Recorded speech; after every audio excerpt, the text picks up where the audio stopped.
91% of Hong Kong's current population is Chinese, making the group an overwhelming majority. But far from being a monoculture, Hong Kong has a reputation as one of the most diverse places in Asia. Its diversity continues to rise, with the percentage of population who are ethnically Chinese gradually decreasing over the past few years.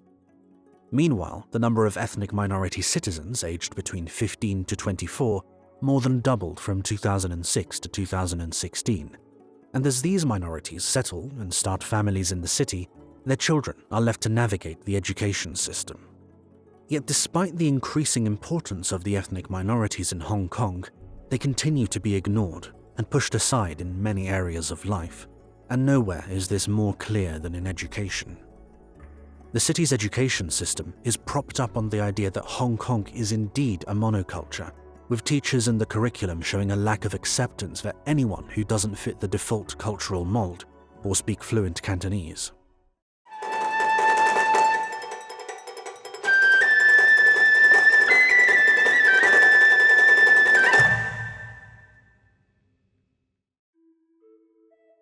The 8% of ethnic minorities in Hong Kong comprise 2.7% Filipinos, 1.9% Indonesians, and a smaller number of other ethnic groups such as Indian, Nepalese, Pakistani, Thai, and Japanese.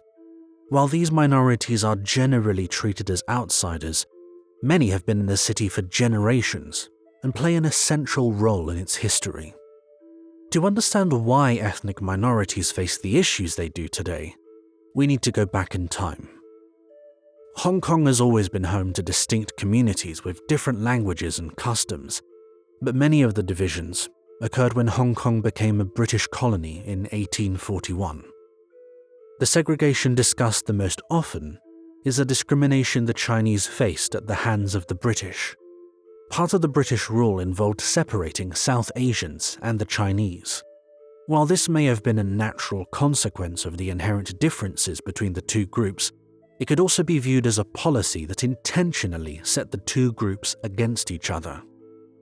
During colonial times, many South Asians settled in the city for military service. Many Indians were recruited for the British Army during the Opium War, while others moved to fill the need for labor or trade. There was also a sudden need for government clerks, such as police officers. This meant that many South Asians were positioned as intermediaries between the British and the locals, which at times resulted in tensions. In this period, there were clear language barriers and cultural differences between South Asian settlers and the Chinese, and the two groups would often be allocated different quarters with minimal interaction. This kind of segregation policy was another contributor to tensions between the two groups and prevented them from developing close relations. However, there was some variation depending on socio-economic roles. Those who were economically better off sometimes had more access to the local community and could interact more with the Chinese, while poorer settlers were left isolated. Regardless of their wealth, all settlers wanted to preserve their own way of life, especially of religious and cultural differences. This cultural preservation has helped Hong Kong become the global melting pot it is today. But it also meant that different ethnic groups largely remained isolated from each other. This history has set Hong Kong's current ethnic situation. As a result, many people from ethnic minorities struggle to succeed academically and get ahead in life. First of all, ethnic minorities have a lower status in society due to their history in the city. Although many ethnic minority children in Hong Kong today are second or third generation immigrants, they aren't viewed as true Hong Kongers by all. The city's narrow definition of belonging, which is tied to the Cantonese language and Chinese culture, often leads to discrimination. Barriers to housing and employment, microaggressions, and social exclusion are some of the most common ways this discrimination manifests. One example of their exclusion is the de facto racial segregation of Chinese students and ethnic minority students that persists today in the public school system. The Hong Kong government's provision of education to non-Chinese children evolved gradually. In the colonial period, ethnic minorities largely relied on religious organizations and missionaries for education. In the late 20th century, the government set up designated schools for minorities.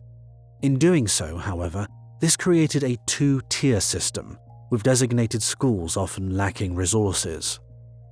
Chinese students enroll in mainstream primary and secondary schools, while ethnic minorities enroll in so-called designated schools that teach English, a language they usually have a better grip on. Plus, communities study separately, meaning that ethnic minority students usually don't interact with students from other cultures, leaving them limited pathways to integrate. Then there are societal attitudes that ethnic minorities have to battle against. At best, ethnic minorities and their needs are invisible in a predominantly Chinese society. At worst, those from different races or poorer countries may face outright discrimination. The acceptance in the education sector is particularly low.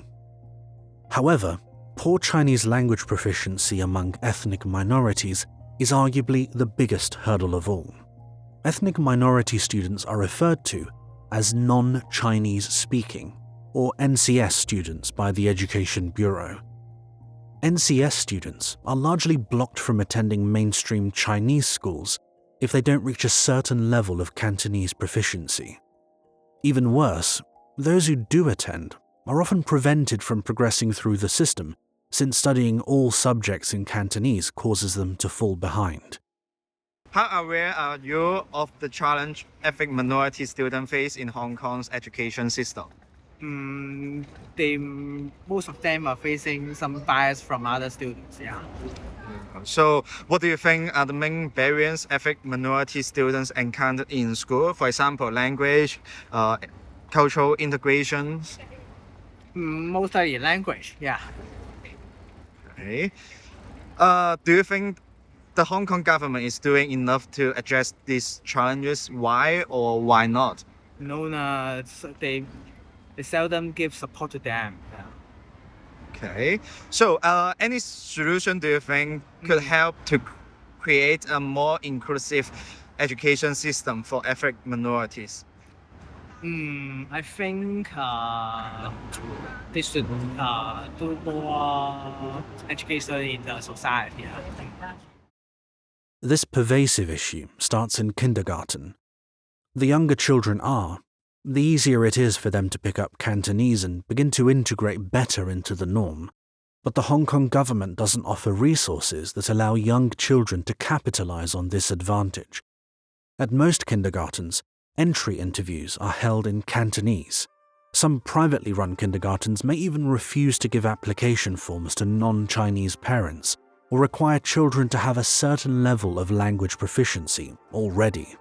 This means students miss out on the best opportunities to pick up the local language and are less likely to become proficient Cantonese speakers. Children are even affected by their parents' language skills.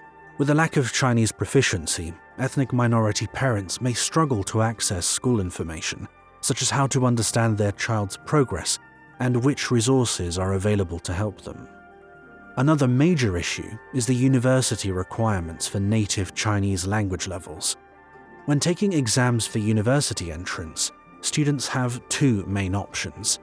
The Diploma of Secondary Education, also known as DSE, is the most accessible route, but it also has stringent Cantonese language requirements. Then there's the International Baccalaureate, or IB. The IB offers a way to circumvent Chinese language requirements, but it's only an option from those who come from more affluent backgrounds, as it is a more expensive route. This rules out the majority of ethnic minorities who are predominantly more disadvantaged. As a result, only 1 in 10 NCS students secure government-funded university enrollment, compared to 25% of the majority population through the diplomacy secondary education route. This has consequences beyond school. Cantonese language proficiency is also a core requirement for some jobs, such as civil service. The majority of South Asians work in low-paid elementary positions, and 1 in 5 ethnic minority households lived below the poverty line in 2016. Poor Cantonese proficiency also leads to struggles integrating into Hong Kong society. This can reduce job opportunities and increase cultural misunderstandings further, reinforcing the stereotypes many Chinese Hong Kongers have about ethnic minorities. Yes, I think the main barrier of them is the language barrier, because majority of us who are local students speak Cantonese or maybe Mandarin. But if they are ethnic minorities, they may not be able to speak Cantonese or Mandarin. So it's hard for them to like chit-chat with other local students. To tackle the problem, an appropriate and specific curriculum for teaching Chinese as a second language and better second language training for teachers are needed. Students may also benefit from additional support to get their language skills up to speed, such as after-school or weekend classes. Finally, there's the issue of the lack of cultural sensitivity among teachers. As much as government policy matters, teachers are crucial to policy implementation. They manage the classroom climate and support student learning. In Hong Kong, most teachers are ethnically Chinese, and they tend to view their own experiences and identity as being the default. Since ethnic minorities don't fit into this framework, they're often regarded as lower class and not treated the same as their Chinese counterparts. Even when there are teachers from ethnic minorities, they often struggle to advance to senior management, which limits their ability to facilitate change. Teachers may have lower expectations for students of ethnic minorities, especially those with poorer language skills. Many also have negative views about diversity and see the extra effort of communicating with ethnic minority students as a burden. As a result, ethnic minority students in Hong Kong continue to achieve less than their Chinese counterparts due to receiving less support and fewer opportunities. However, suggesting that the government has completely neglected the problem would be unfair. During the 2014-15 school year, the government attempted to level the playing field. These included introducing a tiered funding system for schools based on how many NCS students they recruit and encouraging educational institutions to admit more. They also developed a framework for target learning outcomes for Chinese as a second language and added applied learning Chinese as an alternative to the traditional Chinese language exam, providing a more accessible option for ethnic minority students. The Education Bureau has also introduced various professional development programs focused on NCS students and culturally responsive teaching. But these efforts haven't been enough to overcome the difficulties ethnic minorities face. Many teachers are still unsure of how to use the framework or how to help their students achieve the right outcome. And since cultural sensitivity workshops aren't mandatory, their reach is limited. To progress, Hong Kong needs a complete curriculum for Chinese as a second language, a review of existing exam options, and a qualification ladder showing various levels of Chinese proficiency. Since teachers play a crucial role in supporting students and have a large impact on their experience at school, Hong Kong also needs better teacher training. Ethnically Chinese teachers must be educated about the challenges ethnic minorities face and be taught how to relate to students from different cultural backgrounds. Cultural sensitivity training could help address some of these challenges. Finally, it would help if kindergartens stopped requiring children to possess Cantonese language proficiency or holding interviews solely in Cantonese, and if solutions like free or low-cost language tutoring were used to bridge the gap. At the very least, the challenges ethnic minorities face in the educational realm are on the radar of policymakers, educators, and NGOs. But to create a Hong Kong where everyone has the opportunity to reach their full potential, waiting for the authorities to take action isn't enough. Anyone with children enrolled in a Hong Kong school can do their bit by helping to share information and resources with fellow parents from ethnic minorities, for instance. Considering the brain drain Hong Kong has been facing in recent years and the government's increasing need to attract talent from third world countries, it's about time the city lived up to its reputation of being Asia's world city.